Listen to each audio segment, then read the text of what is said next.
Here comes now Elena Radionova of Russia. She was too young to be named to the 2014 Olympics, but with all the Russian ladies we've been seeing since then, now you wonder if she's getting pushed out here for 2018. And she struggled last year. You know, at only 17 years of age, her body went through changes, as one body does, which led to inconsistent performances. And as a result, she was not selected to represent Russia at the 2017 European and World Championships. That goes back to my story. It's more important to arrive on time than arrive too fast. Or too late.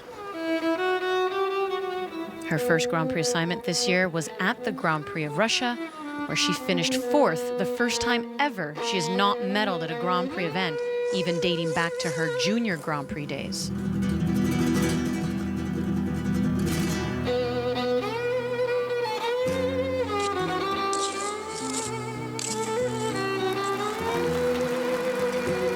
Good aggressive attack on that triple Lutz, triple toe offering.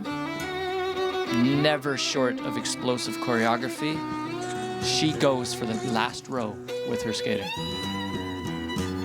Looks like she's trying to reach that person in the bleachers with her arms. They're pretty busy.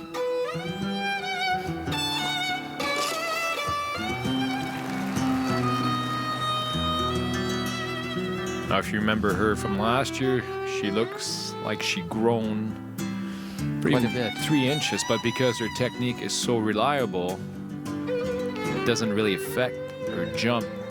She still has a great jumping ability.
She is a fighter. She's won a lot in the Grand Prix circuit in the last few years, and that's why. That's a prime example of that. She fights for every landing. She never gives up on anything.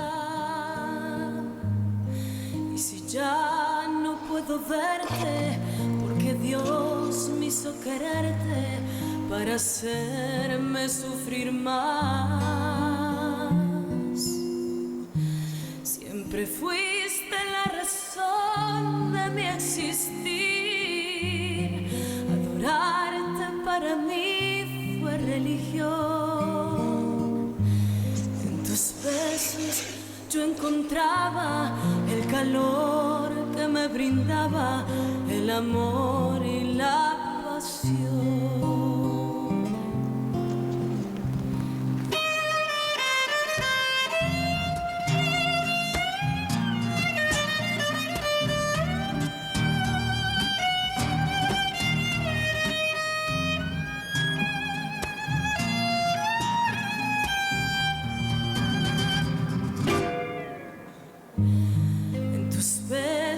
Yo encontraba el calor que me brindaba el amor y la pasión.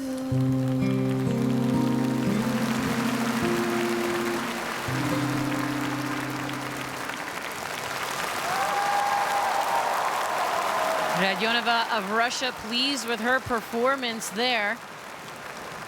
Sitting in third after the short program, looking to once again stay in medal contention because, as I mentioned, the Grand Prix of Russia this year, first time she's been off the podium. That had to be a very strange feeling for her. Could be very unsettling because you get used to winning. You know, you get used to that response after your skate. The marks are a certain level, and you step on the podium, and that's part of your tradition. When that changes, it can really rock your confidence. But you get the feeling that if there's anything this girl has, it's confidence. Well, when you grow, and you grow as a person, your skating, your speed that you gotta execute those jumps has to grow with you. And I mean, like, there was a couple of moments in that program, especially with some double axels, some edge jump, where she's still skating and Gliding into it instead of skating 2 years into ago, it, instead yeah. of skating to it and going to attack it. She does attack the landings, but there was a couple of moments of awkwardness on the landing where it looked harder than it should. And to fix that, you got to get into it. You got to get with your new body. Sorry, but you got 2 or 3 inches longer limbs now. Grow with it. Get the speed going into those jumps. Well, a lot of skaters have different feelings about skating fast into their jumps. The best ones, Yuna Kim, won the Olympics accelerating into the jump. What she tends to do on a few, especially her toe pick jumps, is that she drops all hint of choreography and has a very awkward turn to backwards with a very gangly kind of position. I really wish that that wasn't something that she feels like she has to do. She's so expressive in the rest of her program, and then to have that sort of awkward moment come in just before the jump. Too bad. Well, she's But really trying to gain that confidence back, because even for the first time in 5 years, she did not stand on the podium at Russian Nationals when she finished 5th in 2017. But she needs 143.41 for first. For first, she won't get it, but 136.34 is enough to keep her in the position to be on the podium. She's ranked 4th in the long. And you'll see right there, 206.82. She will stay on the podium and get that bronze. That puts the smile on her face, and she's like, that's what I'm used to, is being on the podium. Barely,